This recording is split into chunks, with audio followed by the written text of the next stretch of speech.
अस्सलाम वालेकुम नाज़रीन, मैं हूं तालिब हुसैन अपने प्रोग्राम तरक्की पसंद के साथ। आपसे गुजारिश है प्लीज़ चैनल को सब्सक्राइब कीजिए और बेल नोटिफिकेशन ऑन कर दीजिए। वफाकी वज़ीर ख़जाना जनाब औरंगज़ेब साहब ने कौमी इक़्तिसादी सर्वे 2023-24 जारी कर दिया है। इससे पहले कि हम उस पर बात करें, सबसे पहले हम बात करते हैं डिस्काउंट रेट। जो इंटरेस्ट रेट है वो गवर्नमेंट ऑफ पाकिस्तान ने 4 साल बाद जो है 1.5% कम कर दिया है। स्टेट बैंक ऑफ पाकिस्तान इसका ऐलान किया है। पिछले 4 साल से मुसलसल जो डिस्काउंट रेट, इंटरेस्ट रेट बढ़ रहा था, नवाज शरीफ के दौर में ये तकरीबन 8% 7% पे घूम रहा था सरकारी रेट, और जो कंपनियां लोन ले रही थी उनको 9-10% 8% पे मिल रहा था कैबर ऐड करके। तो अब बेसिक रेट 20.5% हो गया है। तो ये एक बड़ी अचीवमेंट है। महंगाई की शरह में खातर खा कमी आई है, जो कि 48% थी, अब 11% पे आ गई है। तो ये हुकूमत की एक अचीवमेंट है। वज़ीर ख़जाना ने मुख्तलिफ़ अदाद-ओ-शुमार पेश किए। हमारे जैसे जो डिफ़ाल्टर मुल्क है उसके क्या अदाद-ओ-शुमार होने और क्या उसकी अचीवमेंट्स होनी है, लेकिन बहरकैफ कुछ इशारियों में बेहतरी ज़रूर आई है। एक्सपोर्ट जो पिछले साल कम हुई थी वो इस साल बढ़ी है, और ये उम्मीद है कि जून के एंड पे जाकर जो 2022 था उसकी फ़िगर को टच कर लेगी। तकरीबन 31 अरब तक, 32 अरब तक ये चली जाएगी। इसी तरीके से जो तजारती खसारा है वो कम हुआ है। इंपोर्ट को इन्होंने मैनेज किया है, और जिसकी बदौलत जो हमारा बैलेंस ऑफ पेमेंट का जो तवाज़न है वो बेहतर हुआ है, डॉलर स्टेबलाइज हुआ है। इसी तरीके से जो मनफी GDP ग्रोथ थी 2%, अब वो बढ़ के इस दफ़ा 2.38% उसमें इजाफा हुआ है। ज़राअत में भी GDP जो ग्रोथ हुई है 2%। और इसी तरीके से टैक्स के जो रेवेन्यू हैं उसमें बेहतरी आई है।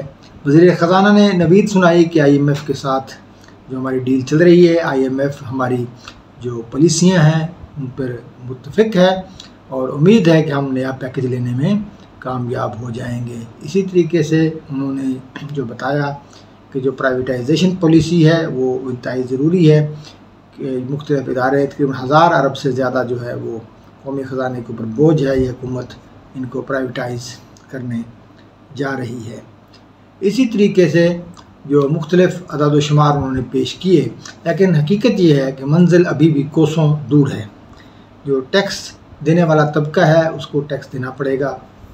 पाकिस्तान में जो टैक्स चोरी के रास्ते हैं वो मज़ीद बंद करने पड़ेंगे।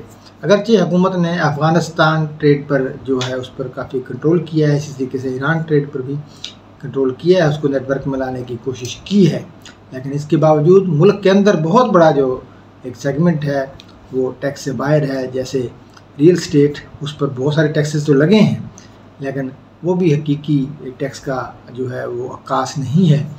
इसी तरीके से जो हमारे होटल्स और रेस्टोरेंट हैं वहाँ पर अभी भी फ्रॉडलेंट टैक्स अभियान जो है जारी है। इसके साथ साथ ज़रूरत इस बात की है कि FBR में बड़े पैमाने पर इस्लाहात हों। इस वक्त जो FBR का वाहिद मोटिव जो नज़र आता है कि मौजूदा टैक्स पेयर को रगड़ा जाए, वहाँ से ज़्यादा से ज़्यादा टैक्स लिया जाए, बजाय कि टैक्स जो बेस है उसको बढ़ाया जाए, टैक्स पेयर्स को बढ़ाया जाए। उसमें कोई खातर खा इम्प्रूवमेंट नज़र नहीं आती। दूसरा जो सबसे अहम बात है, रिश्वत सतानी, वो एक बड़ा मसला है जिसका ख़ुद कानून के अंदर गुंजाइश पैदा की गई कि जब आपने एक ज़माने में जो डीम्ड असेसमेंट थी उसको ख़त्म कर दिया, अब इनकी इतनी ज़्यादा पावर हो गई है कि वो 161 के जो आर्डर हैं उस पर भी कमाई करते हैं। इसी तरीके से 122 के आर्डर्स हैं उस पर भी। तो ये जो FBR की तरफ से हिरासमेंट है, अगर ये ख़त्म हो जाए तो ये एक बहुत बड़ा काम होगा, और लोगों का कॉन्फिडेंस जो है बहाल होगा हुकूमत के टैक्स डिपार्टमेंट के ऊपर।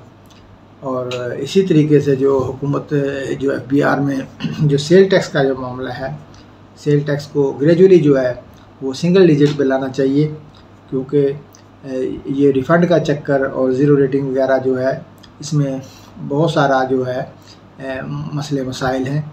जो इनपुट एडजस्टमेंट ख़त्म करके जो है सिंगल डिजिट पे टैक्स को ले आएँ ताकि मामलात में बेहतरी हो। बिज़नेस कम्युनिटी को जो मुख्तलिफ़ जो सूबाई महकमे हैं, जैसे PRA की रजिस्ट्रेशन है, Sindh revenue board, KP revenue board, तो ये भी 3-3 एक की बजाय अब 3-3 4-4 रिटर्नें डालनी पड़ती हैं। इस्लामाबाद की अलग डालनी पड़ती है। ये भी एक बड़ा दर्द सर है बिज़नेस कम्युनिटी के लिए। तो ईज़ ऑफ डूइंग बिज़नेस जो है वो पैदा करनी पड़ेगी और अपनी सिमत को दुरुस्त करना पड़ेगा। अब उम्मीद है कि कल जो है हुकूमत अगले साल का बजट पेश करने जाएगी, तो उसमें क्या नए टैक्स लगते हैं और क्या वो एलोकेशन करते हैं अवाम की बेहतरी के लिए, वो हम आपके साथ फिर हाज़िर होंगे। बहुत शुक्रिया। अल्लाह हाफ़िज़।